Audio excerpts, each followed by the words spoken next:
Today's interview is with my friend, Jason Porter. This is a cool thing about this, that Jason and me become friends since then. We've hung out since the interview, and he's a really great guy. He has an awesome story. He moved to Brazil when he was really young to get away from the life that he was living at that time, and really changed the trajectory of his life. And since then, he's come back. He's a great speaker. He invests in real estate and a lot of good stuff that we talk about in today's interview. So stick around for all of that. As always, like and subscribe on Wrestling with Real Estate, the YouTube channel. Go to the WWRE Podcast and give me a 5-star rating and write me a great review. It really does help me grow this platform and continue to give you guys great content. And I'm looking to speak to as many of you as possible. If you're interested in real estate in whatever capacity that is, I'd love to get to know you, see if there's any way whatsoever I can help you. So sign up in the link in the description below, or go to wrestlingwithrealestate.com, and there should be a link there as well that you can sign up so we can hop on a call and have a great conversation.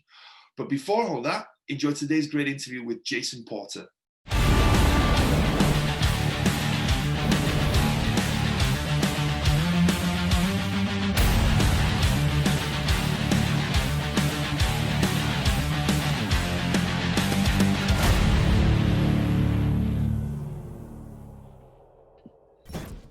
Hello and welcome to Wrestling with Real Estate, where we look to chokeslam all your real estate problems. I'm your host, former WWE wrestler and now Cirque du Soleil performer, and of course, multifamily real estate investor, Barri Griffiths. Now today we're joined by Jason Porter. Hey, Jason. Hey, how you doing, Barry? I'm doing fantastic, man. I'm so happy that you're here and we were able to make this happen. There were some scheduling issues my end, but you were super flexible, and I really, really, really appreciate that because I'm so excited to jump into today's conversation. Not a problem at all. I'm excited to be here. This is fun. Cool. Well, for people who don't know, where are you currently? We talked about doing this in person, right? We could have done this. Yeah, we could have. We're not too far away. I'm actually in the beautiful, the southeast end of Las Vegas, a place called Lake Las Vegas in Henderson.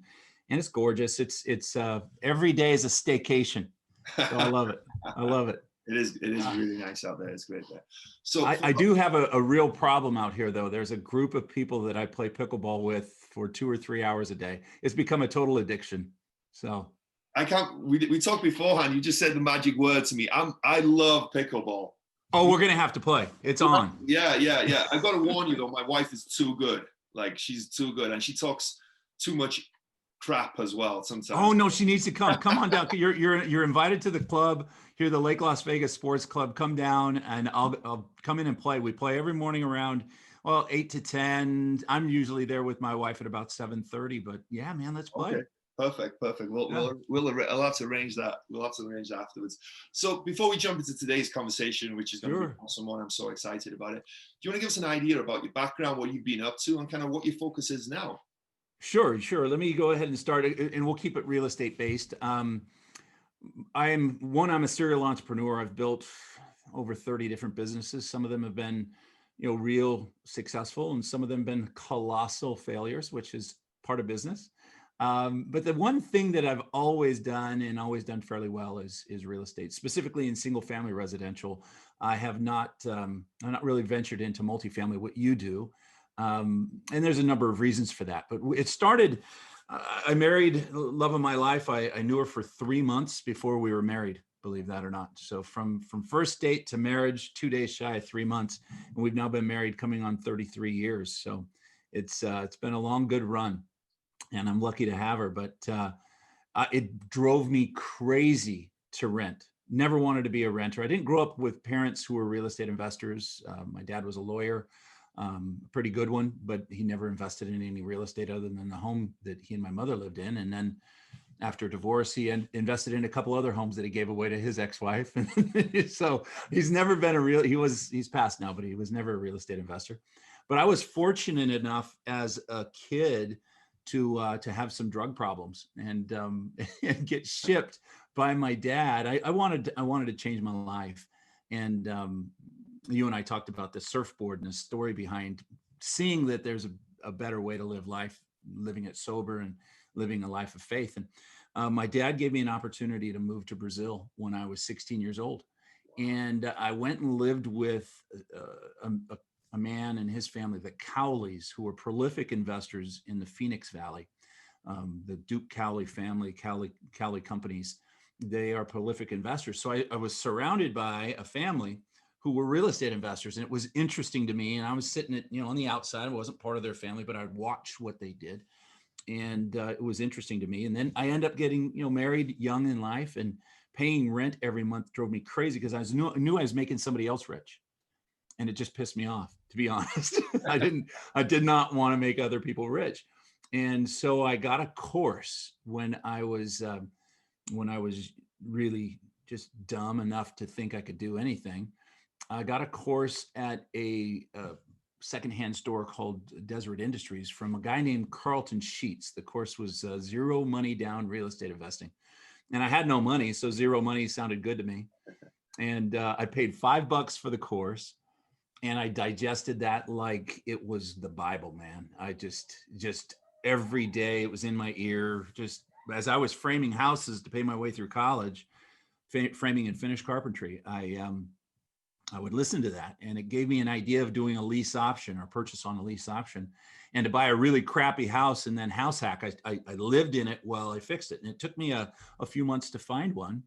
But Mona and I moved into our first house hack and fixed it while we lived in it. Turned that for $7,940 a profit while I was a college student, and then decided to parlay that money. And interestingly, just the law of attraction, man. The guy who sold me the house, his name was Mel Stewart. And I went back to Mr. Stewart, and after closing, he got his 50 grand. And I said, Mr. Stewart, I've got $8,000 and I don't know what to do with it. And do you know any place I can go buy another one? I want to do it again. He said, get in the truck, young man. I've got over 30 houses for sale. Wow. And so I was introduced to another guy who just had a lot of properties, and he was a steel mill worker. He didn't have much money, but he just invested every dime in real estate. And we went around and bought another one from him and parlayed that, moved into it, fixed it, sold it. And that's kind of how I started, man. And the one thing I've done in this crazy entrepreneurial life I've led is consistently invest successfully in single family residential. And I was asked eventually by my mentors. I believe in mentors. I don't know if you're doing any mentoring or coaching. I do for a select number of students, but my coaches and mentors have been Carlton Sheets. Didn't know he was my coach, but he was. To Mark Haraldson, Robert Allen, Robert Kiyosaki, Sean Higgins and Tony Martinez at the U.S. Taxing Association mentored me. And my mentors kind of took me down a path. Eventually, they asked me to start speaking on their stages.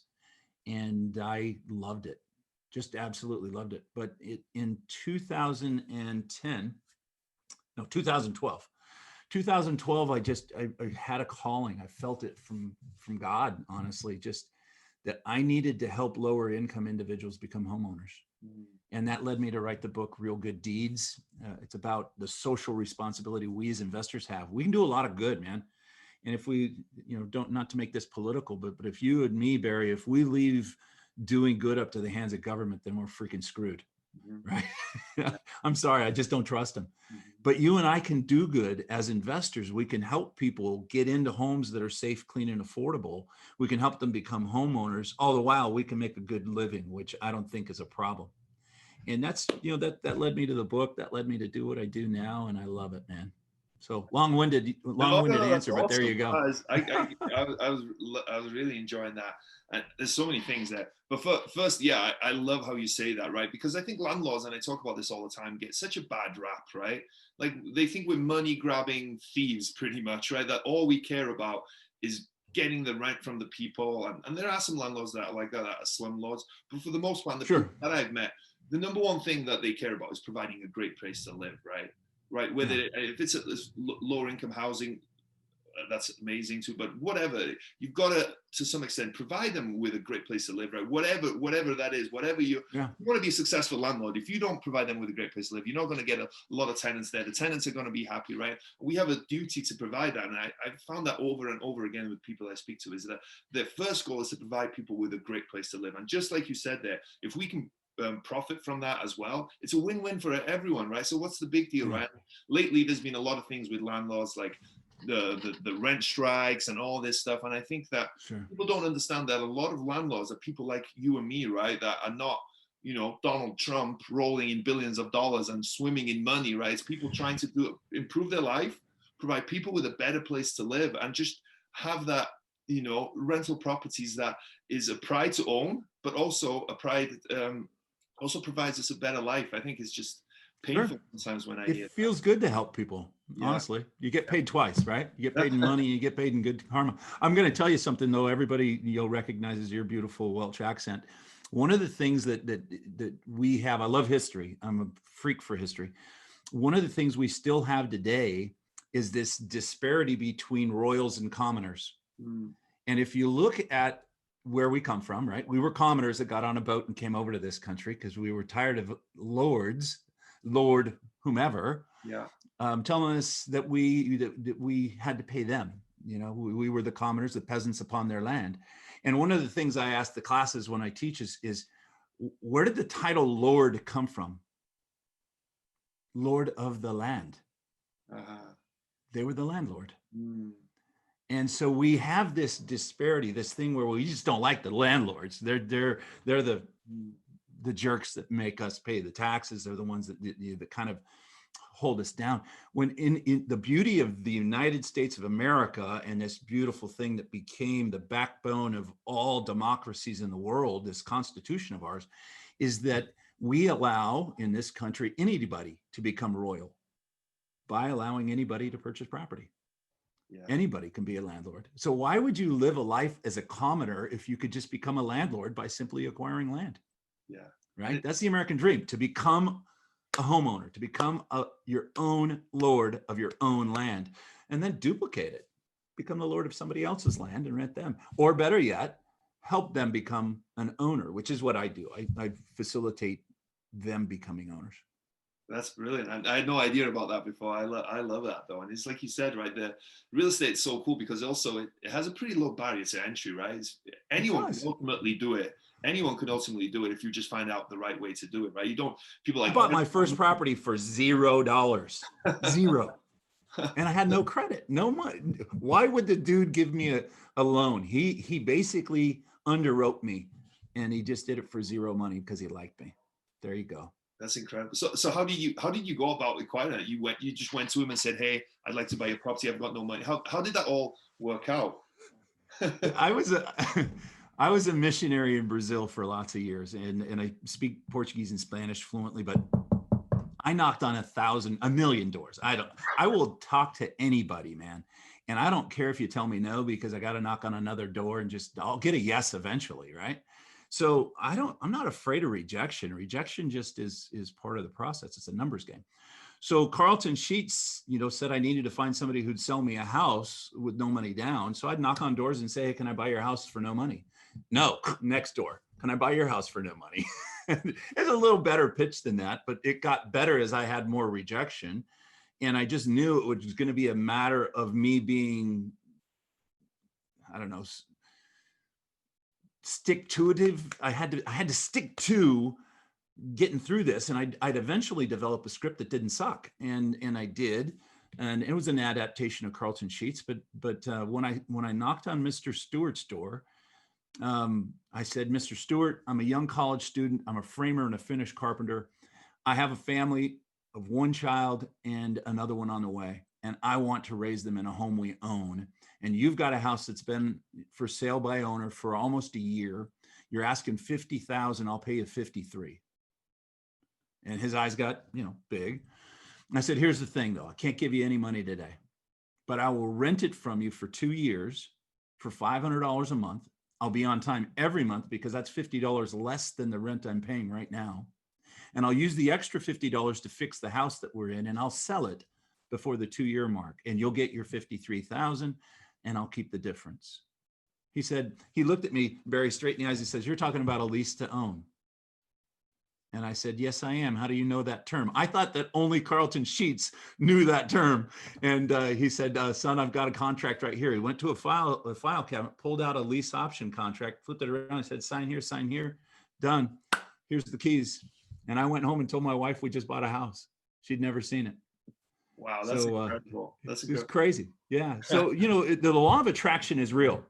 In there's some in Christian, and I make no qualms about it. I'm a Christian man, but there's some in Christendom that have a problem with the law of attraction because they think it's putting power on us instead of power to God. And not that way at all. It's just the way the universe works. And I believe that somebody controls that universe. Okay, you might not, and I don't really care what people believe. The fact of the matter is the law of attraction works.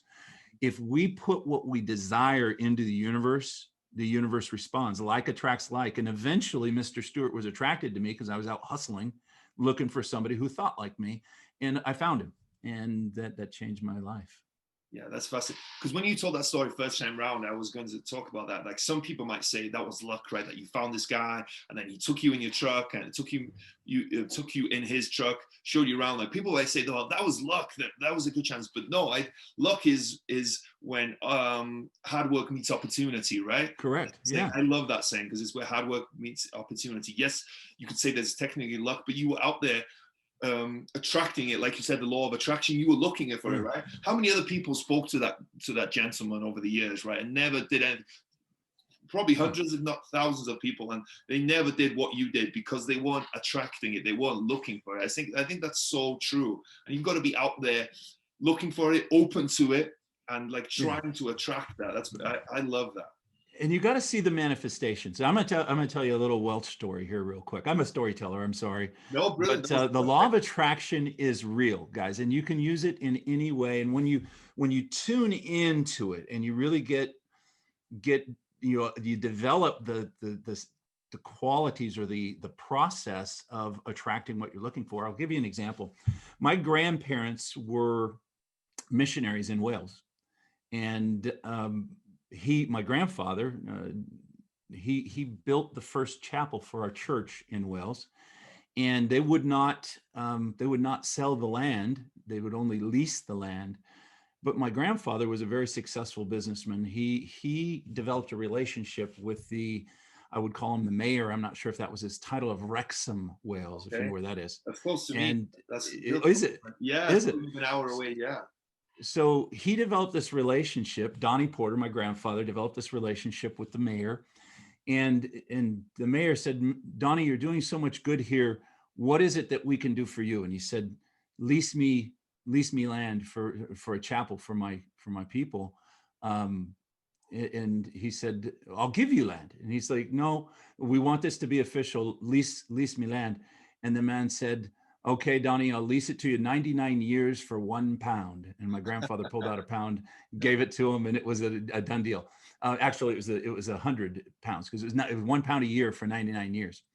So Mona and I are on a vacation. I'm speaking in London and the Midlands, Lancaster, Manchester, Preston, speaking there, doing seminars on real estate investing. And we decided to turn it into a history tour. We're staying in Chester, England, right on the river, really pretty place. And believe it or not, it didn't rain for the entire week we're there, which is kind of crazy. But it's Sunday morning and I'm thinking, I got to go find this chapel that my grandfather built in Wrexham. And so I made it a matter of prayer and meditation. Meditation and prayer are the same thing, right? You just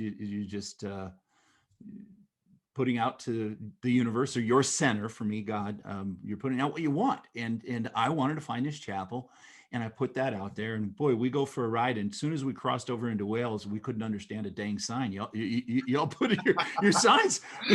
I don't know how many vowels and consonants can go together in a Welsh word, but they're this long, and they're just perfect. It's just crazy. It's not English.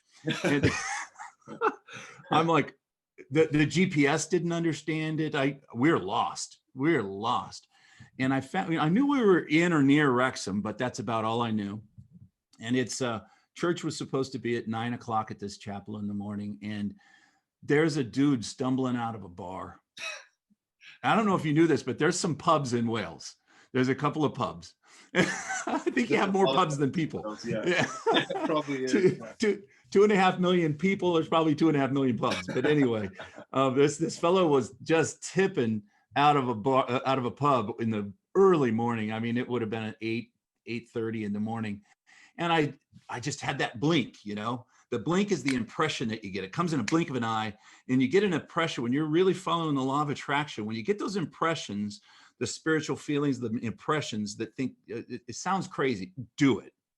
And what happens is that's the universe going, hey man, you're vibrating at this frequency. I'm giving you one. Oh, you didn't listen to me? Okay, I'm not going to do that anymore, right? But if we can listen when the universe throws that in there. So I pull over real quick because I got my little tuners dialed in. I pull over and I said, hey mate, can I ask you a question? Guy comes over, what do you want? You know, and you effing Yank, you know, he threw that one in there too. And and I said, listen, I'm just looking for a little church. And I gave him the name of the church. And I said, I'm looking for a little church. Do you know where it might be? And he sobered up and he said, I used to go there as a kid. Can I get in your car? I'll drive you there. And so I gave him a lift. He drove us right to the chapel, dropped us off. I said, you want to come in? He's like, no, maybe next week. And then it was it. He went to that church when he was a little kid and he dropped us off. I went inside that church and the people said, hey, you know, who are you? Because, you know, a couple of Yanks from on a Sunday showing up in Wrexham, Wales. It was a weird one. And I told them who I was. And there were people there that knew my grandparents. Wow. Back in the day. And they asked me to come and preach for them that day. I'm not a preacher, but they just the preacher just said, here you go, it's yours. And I just had the time of my life, man. So thank you to Wales. I'm now a Welsh rugby fan and everything else from Wales. Just a fantastic experience. It's one that I'll never forget because it really was one of those moments where, you know, the law of attraction works. When you really want something and you put your energy in it and you go out and do. See, if I had said, hey, I want to find this church, but I stayed in the hotel and I didn't get, oh man, I couldn't find it. I Googled, I couldn't find it. No, man, we had to get in the car, go for a ride. You got to put in your effort and the law of attraction will take over at that point, right? You'd never make the WWE if you said, boy, I want to be a wrestler, but I'm never going to go to the gym. Yeah, no, 100%. Yeah. And not only that, there was many a times that things, and again, I use the word luck, but it wasn't like it was, you know, hard work meeting opportunity, right? That right. What was the chances of those things happening? They were pretty slim, but because I was attracting it, I was open to it. Right? I would never have seen it. Like, if you weren't open to it, you may have never even noticed that drunk guy, right? You might have. No, I would have probably said, "Oh, look at that bum." Yeah, exactly.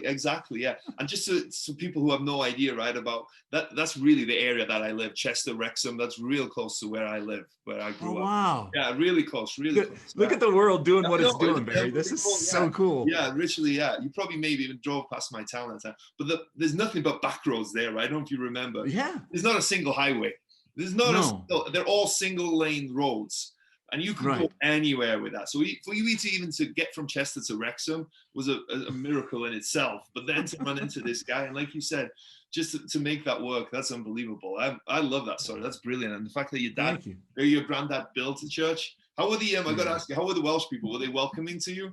They were amazing. They were amazing. It was like we were best friends. They were wonderful. And some of that was my grandparents, these people that were there, I didn't know it, but my grandparents, I mean, paid for some of them to get married and just sent money from my grandfather was a successful sawmiller. And so he kept sending money his whole life to this little village, these people.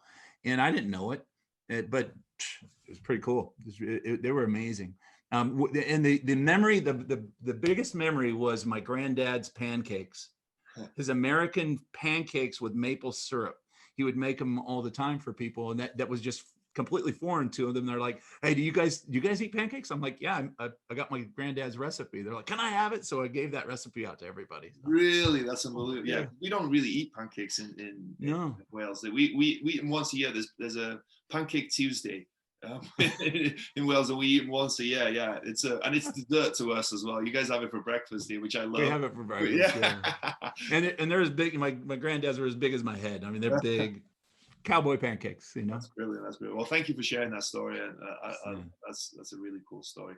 So to this day, what does your real estate holdings look like? What does your real estate investments look like? Oh gosh, so I invest in two ways. I'm at a point really in my life where I don't.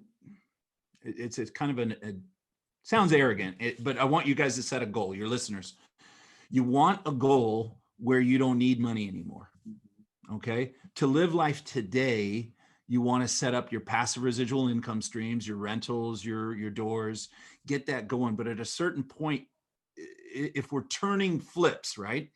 Those are short-term capital gains, and a short-term capital gain is the worst tax you can pay in the country.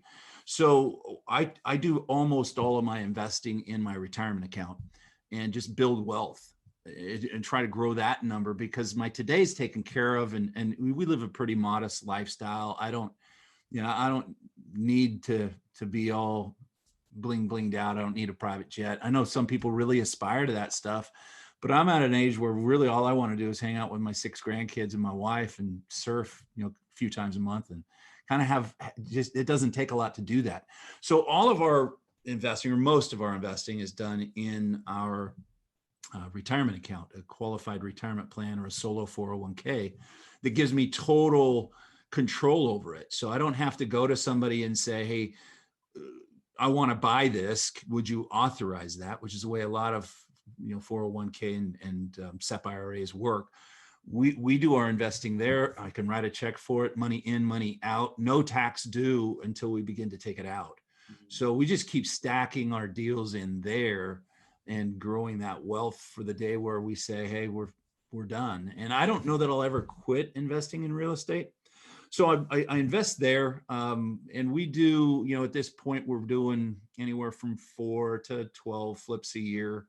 And that doesn't sound like much, but wow. What I try to teach my students is, look, if you've got a job and you're making your $100,000, $200,000, $300,000 a year doing what you do now, or maybe you're blue collar and you're making your 50, 60, 70, combined with your spouse, you're doing your 110, 120. Okay, so let me ask a question. What if you just did 2 or 3 flips a year? What if each of those was an extra 20 to 50 grand a piece? What would that do for you? And do you need that extra $60,000 to $150,000 in cash, so you give half of it to Uncle Sam? Or do you need it in your retirement? That's just a choice you have to make. Some people like to live a really, what I call a la-ti-da lifestyle, la-ti-da, or dun-da-dun-da. They like to live a big life. And that's cool. If you want to live a big life, you just got to pay a lot of taxes. But I don't really kind of subscribe to that. I live a comfortable life and I enjoy it very much, but I'd rather live an extraordinary retirement and a more ordinary life during my working years. So just kind of where you have to go. So most of my students are kind of that 2 to 4 flips. And then we do a lot of cash flow stuff. So this is one for your students. Look, one of the things that's out there are empty lots. They're all over the country, right? Vacant lots. They're everywhere, and they're cheap. Nobody wants them because what do you do with it? Hey, we buy those up. We snap them up, and there's criteria. You gotta be smart about it, but we snap them up. And I'll just tell you one. In fact, I think I got her check in today. I've got a stack of mail because I was in Louisiana on a flip and just got back. Anyway, I think her check is here, but. This little lady, Marie Carmel is her name. She's Haitian. I love her. I bought a property for $1,200. This is a fully improved lot, ready to build on. Sold it to her for 12 grand. Carried the note, took $3,000 down so we could go buy more lots, right? Carried the note on that, and it's only $104.50 a month. Okay, so it's nothing. It's $104.50 a month. But what's my property management on it? It's freaking dirt. Right? It's awesome. Yeah. So I have 0 property management on it. And if I take the 3 grand, let's go buy 2 more lots, right? Now we keep doing it. We've, our kind of our bread and butter would be to use dirt as a lot of people use rentals, because I get my capital back on the initial sell, the down payment. And I finance the dirt because banks won't finance dirt. And then they buy that from me. So I'm turning somebody who would be a renter into a potential, well, they're a landowner at that point. And then sometimes they'll come to us, Barry, and they'll say, hey, do you mind, Mr. Porter, if we build on the lot before we pay you in full? Yeah, okay, go for it, because they're building on my land, and they're just adding value. And nobody has ever built a house on a property they were buying from me on time and then defaulted, right? But if they did, they'd build me a house, which would not be a bad deal. Because if they're going to build a house, they won't get a mortgage for it until we're paid off. The mortgage, they're going to clean up all the liens. So anyway, we do a lot of that kind of stuff for our bread and butter. And one of the things that I like to tell people to do is focus on your cash flow. So look, if your cash flow needs are, I'm just going to, easy number, 10 grand a month, right? You need $120,000 to live your life that you like, a decent life. Okay. So you need 10 grand a month. You should not go to sleep until you have spent hours each day figuring out, how do I get that $10,000 a month to come to me automatically without working? Right. And that's what you do. That's multifamily right there. Right. That's why people invest in funds that just take the management away from them, because they want passive cash flow. Awesome. Once my passive cash flow is taken care of, then everything else I want to do is for my later. That's where I do my flips in the retirement account. I do my contracts for deed, and that's land. Sometimes we do it on houses like the old man did, Mr. Stewart did for me. Instead of doing a lease option, I'll do a contract. You know, we bought a house. This is people can't believe I buy them this cheap, but I bought a house for $6 grand, Anderson, Indiana. Sold it to the squatter that was in it for 20 grand. Never opened the door. He pays me $324 a month, and he's, you know, all the and I said, look, you could sell it today for 45 grand. You owe me 20. So you're $25,000 right side up. Quit viewing yourself as a squatter. You're a freaking homeowner in the United States of America. Congratulations. Now, put a little sweat into it. You're a smart guy. You got muscle. You got brains. Put a little sweat equity into this thing and sell it for 80. You keep all the difference. Pay me my 20 grand. I'm good. Does that make sense? Yeah. So it's passive cash flow out of an asset. I didn't need $6,000 back. That's not going to change my life. If it takes me a couple of years to get $6 grand back, I'm good. But what it gave me was a 243% return on my money. And I financed the contract at 10% per year. So I'm making a bunch of cash, and I didn't have to do any demo or tear anything out or nothing. And if the roof leaks, it's his, so he can fix it. Brilliant. How are you finding these deals? Like, so you obviously you're in Vegas, and you said you were in Louisiana doing a flip. This is in somewhere else. Yeah, I have never done a deal in my own backyard. So never. Mona and I lived for 20 plus years in Utah. Never did a deal in Utah. I just figured that I have a finite amount of money, right? Everybody does. All of our money is limited. And I don't care if that's Bill Gates or whomever, Musk, everybody's money is finite. So I just had to pick, do I want to do deals in California where I can do fewer deals with the amount of money I have, or do I want to do deals in the southern United States where my money goes a lot further? So that's just where I was attracted, just on common sense, right? So I just started investing in the South, and I built teams, and they don't work for me. They're not employees. But when Jason Porter calls them and says, hey, I just got another house, do you guys want to walk through and give me bids? Their answer is yes, because these guys, they know when they're done, the day they're done, they get paid in full. And so, you know, they can go work for another general contractor who's going to string them out 30, 60, and 90 days to get them paid, or they can work for me. So when you build a team, you know, we've got them in, you know, I do deals in Indiana, Missouri, Alabama, Arkansas, Louisiana, Florida, North Carolina. I mean, we just kind of focus, Tennessee. We just focus in those places. And one of the things I say, Barry, is how many of your listeners on this podcast right now would like to find a property that doesn't need very much rehab, that has really good bones, in a neighborhood with very low crime, with very good job opportunities, you know, an up and coming neighborhood. And there's a lot of meat on the bone on this deal. How many of your listeners would like to find that deal? Every single one. Every single one of them. How many of them want to find a really crappy house in the middle of nowhere, Louisiana? I don't know. Me. I'm going to raise my hand, because here's what I know. See, the reason people avoid Alabama, Louisiana, Arkansas, Mississippi is because there's no appreciation. I don't need appreciation. I just need to buy right.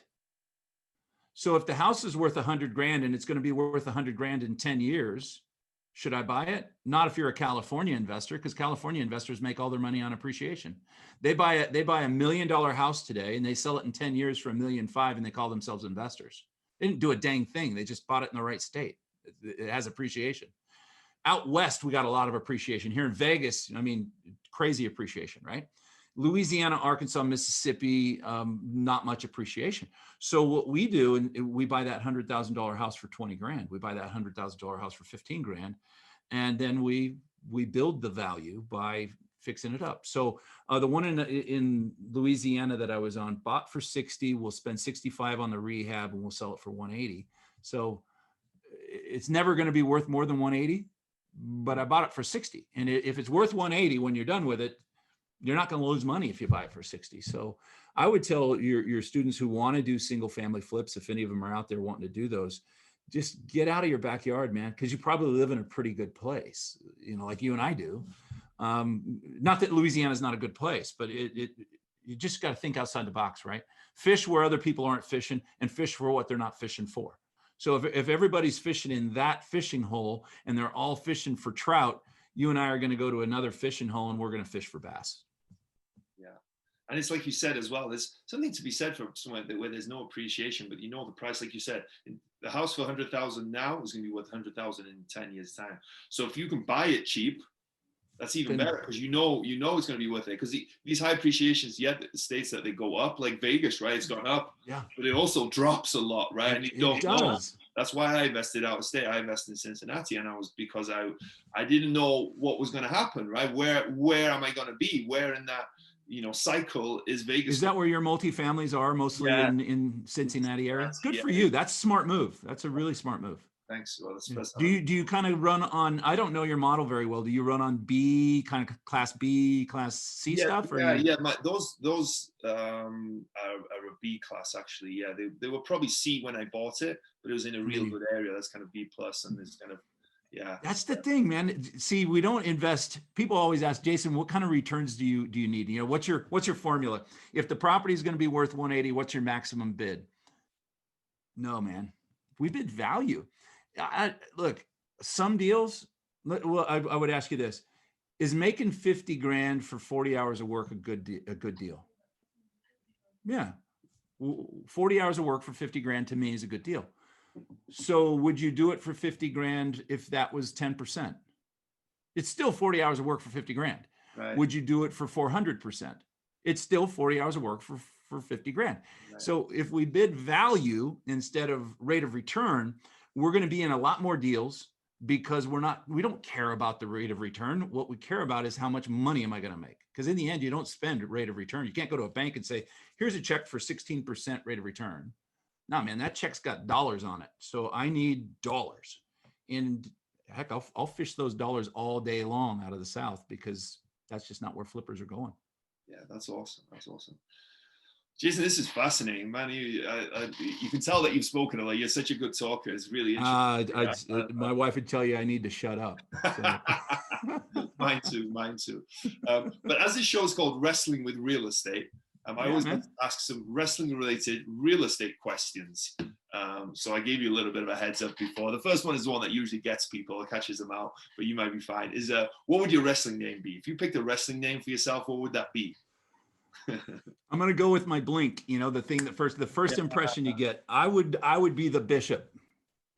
The Bishop. The Bishop. I don't know. I love the Blink as well. I've never heard the Blink before, and I love that. Malcolm Gladwell wrote a book called Blink, and I recommend it to everybody, because we usually look, if we couldn't get an answer to a question that fast, you and I both would be, our DNA would have stopped with saber-toothed tiger, because it would have eaten us, right?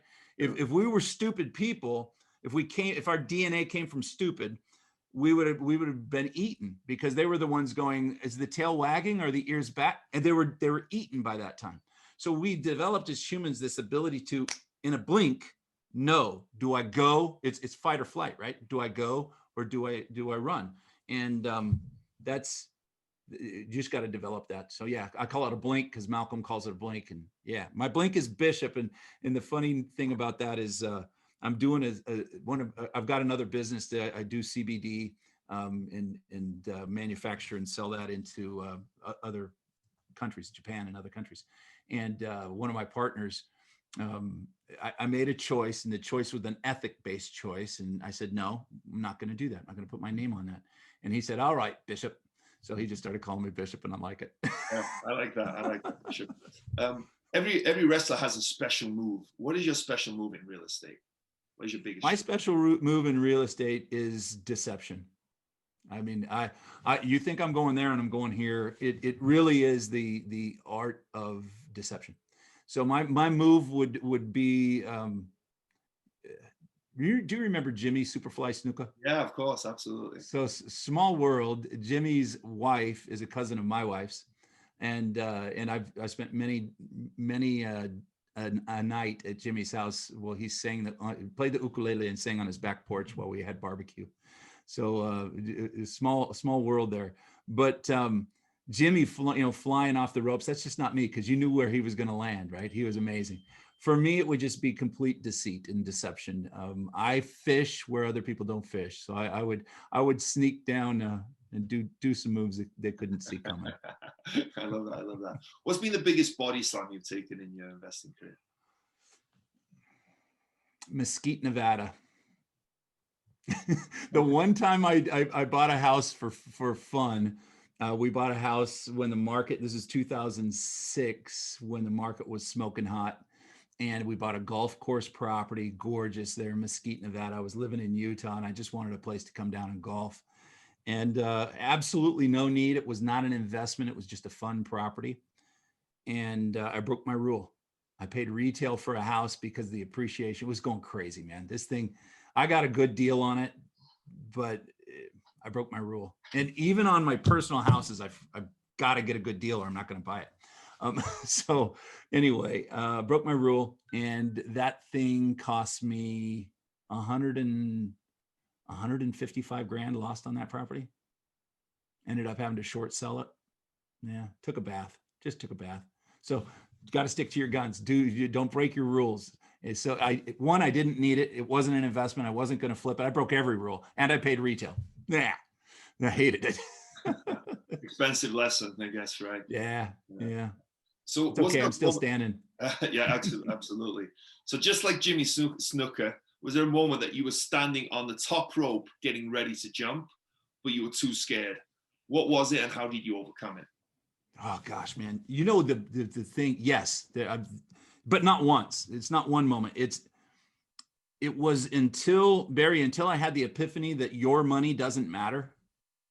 I stayed on those ropes and didn't jump many times on hundreds and hundreds of properties. I didn't go because I didn't have the cash to do the deal.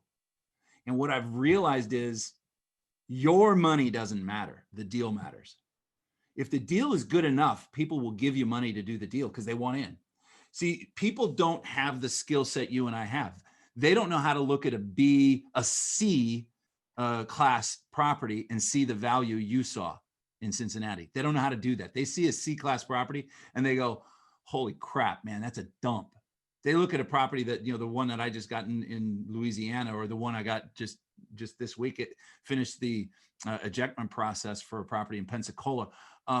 They look at these ugly properties and they go, oh man, I'm not buying that. It's in a bad neighborhood. There's crime a few blocks away. The schools aren't good. Ew. And so they don't pull it. But what happens is I see the value, and I'll give you just one example. This really helps somebody. I got a feeling here. You get the goosebumps. Somebody needs to hear this. When you get good at finding value, people are going to ask you how you freaking do it. Don't tell them. Invite them to join you in a deal, and then make sure they make money. Now, one of the people that I invited into a deal, his name is Mark Comer. He sold a business when he was 31 for $501 million. Mark does well. I invited him in on a deal. He asked me, we have the same accountant, and he came and he said, how come you're not letting me in on any of your real estate deals? I said, I didn't want to assume that you would want to. He said, well, how do I get in? I said, how much do you want to spend? He said, oh, I don't really care. So just let me in. I said, all right, I'll go 50-50 with you. No management fee. I won't make a dime. We'll just split it down the middle, pro rata, whatever the deal makes. You'll spend 50 to buy it. I'll spend 50 to buy it. We'll split 50-50. He said, that's absolutely fair. You don't want to make any money on the deal over and above? I said, no, we're friends. Let's go. So I do a deal. Rate of return on that deal, we can't remember the numbers, but I do remember the return. It was 60% in a 6-month time frame. So, 120% for the year, annualized rate of return. And I went to take him his check back and say, here's your money back and your profit from the investment as my partner. And he said, well, I don't want it back. I said, what do you mean you don't want it back? He said, let's do it again. And now his friends are coming. The last thing you should worry about is the money to do a deal. The first thing and the only thing you should worry about is this a good deal?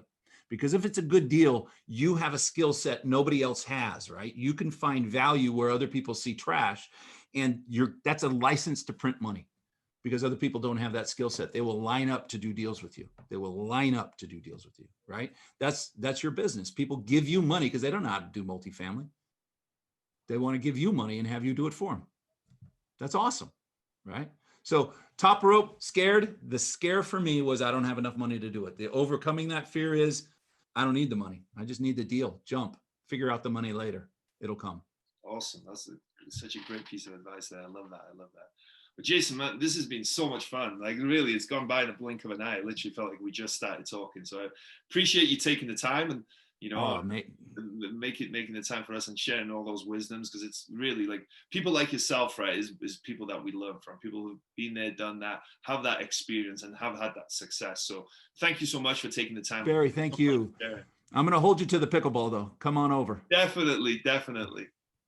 All right, man. Thank you. Take so care. much, man.